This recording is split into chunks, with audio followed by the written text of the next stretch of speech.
भारत एक महान देश है। यहाँ अनेक वीर योद्धा हुए हैं जो आज़ादी की लड़ाई लड़ने के लिए हर समय तैयार रहते थे। ऐसे ही एक महान योद्धा थे छत्रपति शिवाजी महाराज। हमें कभी नहीं बताया गया छत्रपति शिवाजी महाराज एक ही समय में पुर्तगाली, मुगल, अंग्रेज, सिद्दी तथा आदिल शाह आदि विदेशी आक्रांताओं के साथ युद्ध करके उन्हें परास्त करते थे। हमें यह भी नहीं बताया गया कि प्रथम भारतीय आधुनिक नौसेना की स्थापना छत्रपति शिवाजी महाराज ने ही की थी।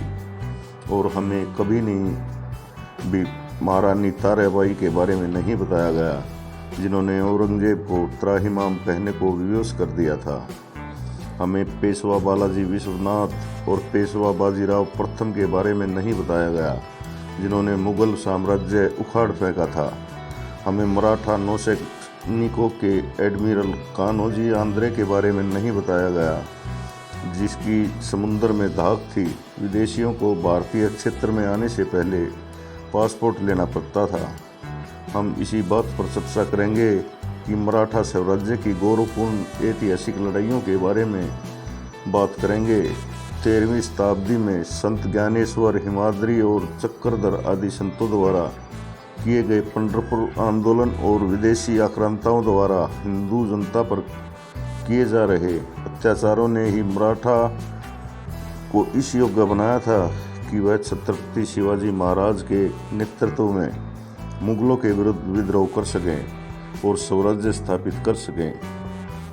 छत्रपति शिवाजी महाराज ने औरंगजेब के शासनकाल के दौरान ही स्वराज्य की नींव रखी थी, किंतु इस महान कार्य की आधारशिला बहुत पहले लिखी जा चुकी थी। शिवाजी महाराज के जन्म से पहले अनेक धार्मिक, सामाजिक, आर्थिक और राजनीतिक कारण हुए जिन्होंने मराठों को अपना स्वराज्य स्थापित करने की प्रेरणा प्रदान की। छत्रपति शिवाजी महाराज ने बिखरी हुई जनभावनाओं को इकट्ठा करके अपने नेतृत्व में स्वराज की स्थापना की थी। इतिहासकार गोविंद सखाराम सरदेसाई के अनुसार दक्षिण पश्चिमी भारत में लगभग 1600 किलोमीटर सह्याद्री पर्वत श्रृंखला, जिसे पश्चिमी घाट के नाम से भी जाना जाता है, विश्व की प्राचीन श्रृंखला है जो महाराष्ट्र को दो भागों में कोंकण और पठार में बांटती है।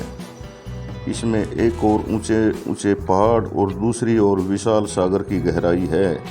बड़े बड़े वृक्ष, घने जंगल, हिंसक पशु इस प्रदेश की विशेषता है।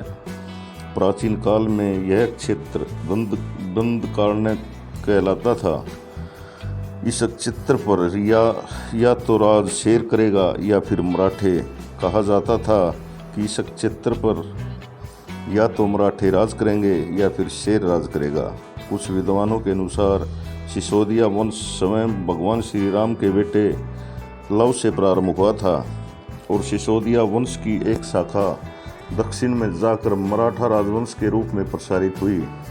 इस प्रकार मराठा राजवंश भी भगवान श्री राम के वंश से ही प्रसारित है।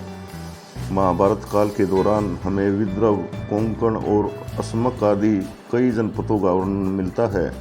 वर्तमान में ये सभी महाराष्ट्र राज्य का हिस्सा हैं। प्राचीन काल में महाराष्ट्र 16 महाजनपदों में एक असमक का क्षेत्र अहमदनगर के आसपास का क्षेत्र था। 4वीं और 3री शताब्दी में ईसा पूर्व महाराष्ट्र पर मौर्य साम्राज्य का शासन था। इस क्षेत्र से सम्राट अशोक के शिलालेख प्राप्त हुए हैं। सातवाहन राजवंश ने भी लगभग 460 वर्षों तक महाराष्ट्र पर राज किया।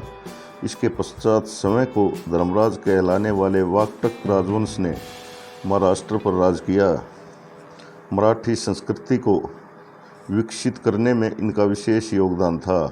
इन्हीं के शासनकाल में अजंता की गुफाओं में उच्च कोटि की भित्ति चित्रों का निर्माण हुआ था। 6वीं शताब्दी से 8वीं शताब्दी तक चालुक्य वंश ने महाराष्ट्र पर शासन किया। राष्ट्रकूट राजवंश ने 8वीं से 10वीं शताब्दी तक महाराष्ट्र पर शासन किया था। एलोरा की गुफाएं और कैलाशनाथ मंदिर का निर्माण इसी शताब्दी में हुआ था।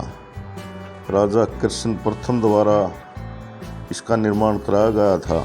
इसके पश्चात शिलाहार राजवंश ने महाराष्ट्र पर राज किया। इन्होंने गरुड़ ध्वजा की स्थापना की थी। इनके शासनकाल में मराठों की कुलदेवी कोल्हापुर की महालक्ष्मी मंदिर को भव्यता प्रदान की गई थी। 12वीं शताब्दी में यादवों ने आज़ादी की घोषणा कर दी और मराठी को राजभाषा के रूप में प्रयोग किया। यादवों की राजधानी देवगिरी मराठी विद्वानों के कौशल प्रदर्शन करने का केंद्र बन गई थी। यादव राजवंश अब भ्रंश होकर जाघव बन गया था। महाराष्ट्र के 96 कुल के क्षत्रिय मराठा जिनका संबंध तलवार को तिलक लगाने वाले राजपूत कुल से है, जाघव वंश उनमें से एक है। छत्रपति शिवाजी महाराज की माता जीजाबाई भी इसी राजवंश की कन्या थी। यहाँ से शुरू होता है मराठों का संघर्ष। जय हिंद।